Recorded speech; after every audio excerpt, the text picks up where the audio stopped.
आज 2026 के अंदर CFA एक प्रीमियम डिग्री नहीं रहा, ये एक फ़िल्टर बन चुका है। लेकिन सबसे बड़ी प्रॉब्लम इस कोर्स का सिलेबस नहीं है, इस कोर्स का खर्चा है। अक्सर आपको वीडियोज़ में बताया जाता है कि CFA 3-3.5 लाख के अंदर किया जा सकता है, मगर रियलिटी इस कोर्स को करने में anywhere between 4 lakh to 9 lakh का खर्चा आपका आ सकता है। और इसी वजह से बहुत सारे स्टूडेंट्स CFA के लेवल 2 या लेवल 3 के अंदर अटक जाते हैं। तो सवाल ये है कि CFA आपके लिए एक मौका है या फिर एक फाइनेंशियल ट्रैप।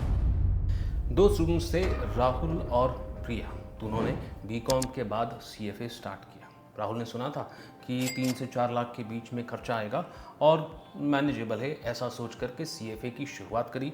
लेवल 1 क्लियर हो गया तो कॉन्फिडेंस बढ़ गया। लेवल 2 थोड़ा सा डिले हो गया तो फीस उनको दोबारा देनी पड़ गई क्योंकि एक आध बार वो फेल हो गए।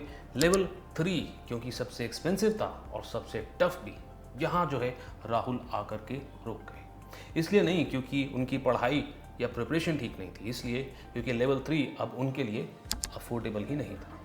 प्रिया ने भी CFA की प्लानिंग करी, बट शुरुआत से ही उनकी प्रॉपर प्लानिंग रही थी। उन्होंने इंटर्नशिप्स करी, उन्होंने समय बचाया और एक बार में CFA को क्लियर कर लिया। सेम कोर्स बट दोनों के लिए आउटकम अलग। देखिए, मैं कोचिंग की मार्केटिंग की बात नहीं कर रहा, मैं एक्चुअल नंबर्स की बात कर रहा हूँ। आज के समय पे अप्रॉक्सीमेटली $1 जो है 95 रुपीज़ के आसपास है। पर जब हम इंटरनेशनल पेमेंट करते हैं तो 3.5% का बैंक मार्कअप देना पड़ता है और उसके ऊपर 18% GST अलग से लगती है। ये हिडन चार्जेस हैं जिसके बारे में कोई बात नहीं करता है। अगर CFA लेवल 1 की बात करें, इसके अंदर अगर आप स्टैंडर्ड एंट्री नहीं अर्ली रजिस्ट्रेशन कराते हैं तो आपका जो टोटल कॉस्ट है इसका 1.3 लाख के आसपास होता है। आप लेट रजिस्ट्रेशन कराते हैं तो ये खर्चा 1.7 लाख तक पहुंच सकता है।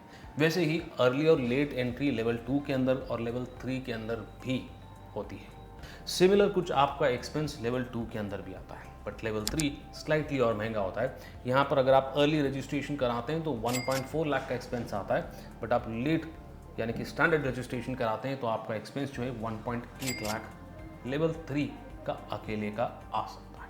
तो अगर आप एक परफेक्ट स्टूडेंट हैं तो हर लेवल फर्स्ट अटेम्प्ट में क्लियर कर लेते हैं और हर बार अर्ली रजिस्ट्रेशन कराते हैं, कोई भी आपकी देरी नहीं होती, तो आपका जो CFA है आपको तकरीबन 4 लाख के आसपास पड़ सकता है। बट रियलिटी क्या होती है?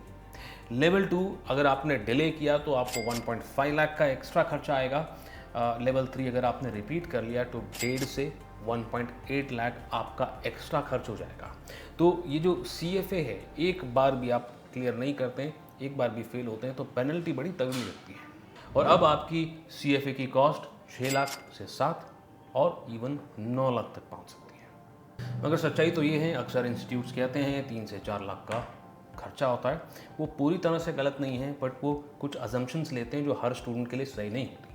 वो अजम्पशंस हैं कि आप एक बार भी फेल नहीं होगे, आप एक बार भी एग्ज़ाम बुकिंग के अंदर डिले नहीं करेंगे और आप हमेशा अर्ली रजिस्ट्रेशन करा लेंगे। बट रियलिटी में ऐसा होता नहीं है। CFA का जो कॉस्ट है वो फिक्स्ड नहीं होता। CFA का जो कॉस्ट है आपके डिसिप्लिन पर डिपेंड करता है, आपकी प्लानिंग पर डिपेंड करता है। अब फटाफट से समझ लेते हैं कि CFA असल में होता क्या है। CFA के अंदर 3 लेवल होते हैं। लेवल 1 बेसिक्स MCQ क्वेश्चंस होते हैं। लेवल 2 के अंदर केस स्टडीज़ होती है। लेवल 3 के अंदर आपसे उम्मीद करी जाती है रियल वर्ल्ड एप्लीकेशन की। हर बार सेम ही सब्जेक्ट्स पढ़ने होते हैं, बट उनकी डेप्थ जो है वो इंक्रीज़ हो जाती है। इस कोर्स के अंदर फोकस होता है इन्वेस्टमेंट के ऊपर, मार्केट्स के ऊपर, पोर्टफोलियो मैनेजमेंट के ऊपर। यहाँ पर अकाउंटिंग के ऊपर ज़्यादा फोकस नहीं होता जैसे CA के अंदर होता है। ये प्योरली फाइनेंस का कोर्स होता है। अब सबसे इम्पॉर्टेंट बात, 2026 में CFA एडवांटेज नहीं है, CFA बेसलाइन बन चुका है। यानी कि फाइनेंस की प्रोफाइल में जा रहे हैं तो आपसे मिनिमम एक्सपेक्टेशन CFA की करी जाती है। मतलब CFA है तो आप अभी भी रेस में बने हुए हैं, नहीं तो आप रेस से बाहर हो जाते हैं। एक और सच्चाई, CFA की जो सैलरी है वो गारंटी नहीं देता कि इतना ही आप कमा लोगे। CFA जो है सिर्फ एक एंट्री मात्र है, यानी कि स्किल्स के ऊपर भी आपने ध्यान देना है। अगर हम एंट्री लेवल की बात करें तो CFA करने के बाद आप 4 to 7 लाख की रेंज में आ सकते हैं, डिपेंड करता है स्किल सेट पे। और लेवल 2 के बाद आप 10 लाख प्लस कमाना आपके लिए मुमकिन है। हर किसी के लिए मुमकिन नहीं है, but yes this much can be earn even after level 2।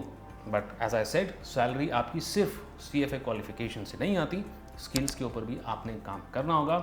अगर आपने सिर्फ डिग्री ले ली और स्किल्स बिल्ड नहीं करें तो फिर काफ़ी स्ट्रगल करना पड़ सकता है अपनी पहली जॉब के। तो अब किसे CFA करना चाहिए और किसे नहीं करना चाहिए?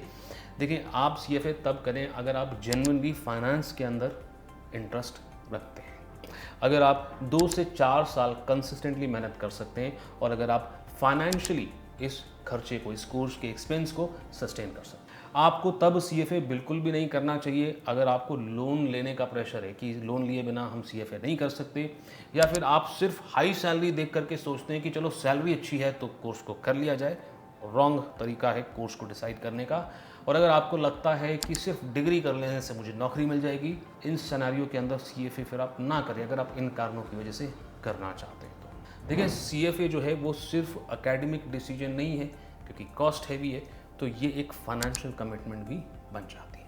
तो मैं आपको यही कहना चाहूँगा कि CFA शुरू करना है तो आप पहले अपने आप से ये 3 सवाल करें। क्या मैं इस कोर्स के खर्चे को सस्टेन कर सकता हूँ फाइनेंशियली? दूसरी बात कि क्या अगर मैं इन एग्ज़ाम्स में एग्ज़ाम देने में कुछ डिले करता हूँ फाइनेंशियल रुकावटों की वजह से, तो am I okay with that? और तीसरी बात, क्या मुझे फाइनेंस जेन्युइनली पसंद है? इनमें से किसी एक सवाल का भी जवाब अगर नो है तो you should not go for CFA। But अगर तीनों ही सवालों के जवाब यस हैं तो यस, CFA आपके लिए सही कोर्स हो सकता है। कमेंट करें CFA कॉस्ट, अगर आप चाहते हैं कि मैं एक डिटेल्ड वीडियो बनाऊं जिसमें आपको एक्सप्लेन करूं कि CFA इस कोर्स के अंदर असल में कब कब कितना कितना खर्चा आपका स्पेंड हो सकता है। और अगर आप इस कोर्स को परस्यू करने का ऑलरेडी सोच रहे हैं, कुछ पूछना चाहते हैं, क्लैरिटी चाहते हैं, तो कमेंट सेक्शन इज़ ओपन, आप पूछ सकते हैं। और वीडियो में यहाँ तक पहुँच गए तो सब्सक्राइब करना और वीडियो को लाइक करना मत भूलिएगा। मैं यानी कि CA गौरव सब्रवाल आपसे मिलता हूँ अगले वीडियो।